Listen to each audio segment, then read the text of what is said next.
দাম হ'ব কিমান 9 পূৰণ 18 গুণ কৰা 8 9 গুণ 75 2 এটা কিমান 7 9 1 গুণ 9 9 হাতে 16 162 গতিকে উত্তৰৰ আলুৰ দাম কিমান হ'ব 162 টকা। এবাৰ আছে নেক্সট কুৱেশ্যনটো 120খন বিস্কুট 8টা পেকেটত ভৰাব পাৰি। তেনেকুৱা 345খন বিস্কুট ভৰাবলৈ কিমানটা পেকেট লাগিব? 8টা পেকেটত বিস্কুট ভৰাব আমি 8টা পেকেটত ভৰাব পাৰি বিস্কুট 120খন। 8টা পেকেটত বিস্কুট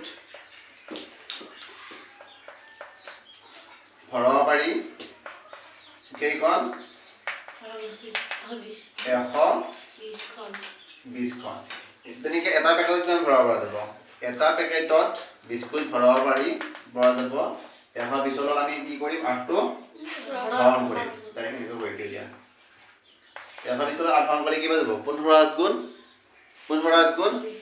120।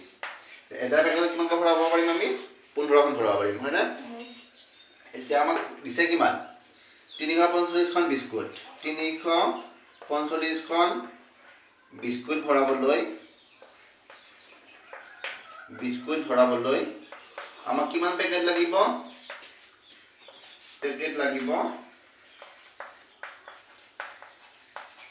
এই 345 লগত 15টো কি কৰিব লাগিব পূৰণ নহয় হৰণ কৰিব লাগিব।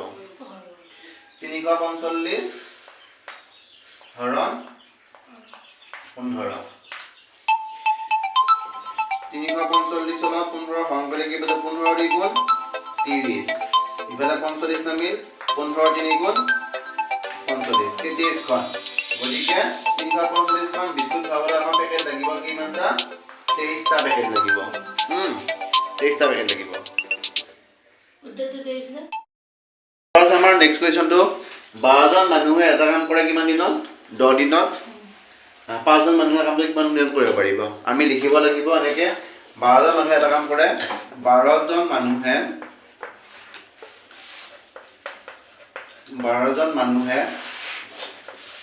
এটা কাম কৰে কিমান দিনত 10 দিনত।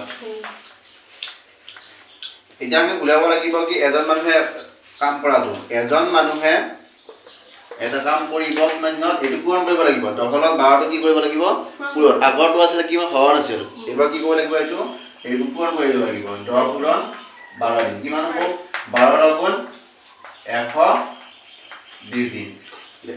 12জন মানুহে যদি এটা কাম 10 দিনত কৰে এজন মানুহ কিমান দিন লাগিব 120 দিন লাগিব।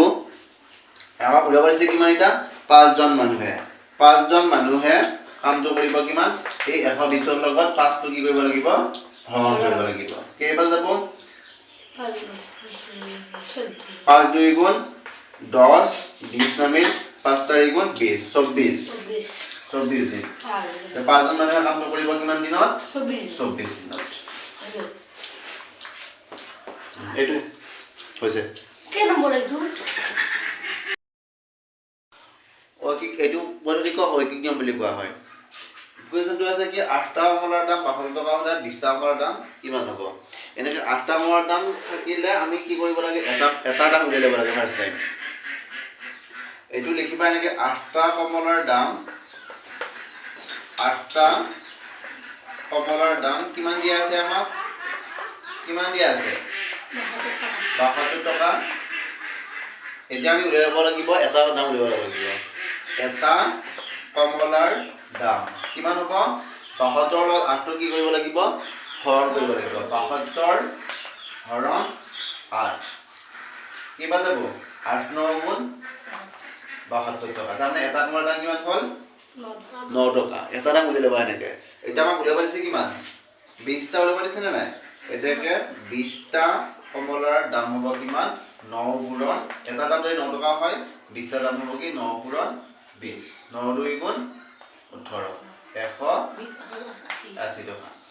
20টা কমলাৰ দাম কিমান হ'ব 180 টকা। বুজি পাইছা?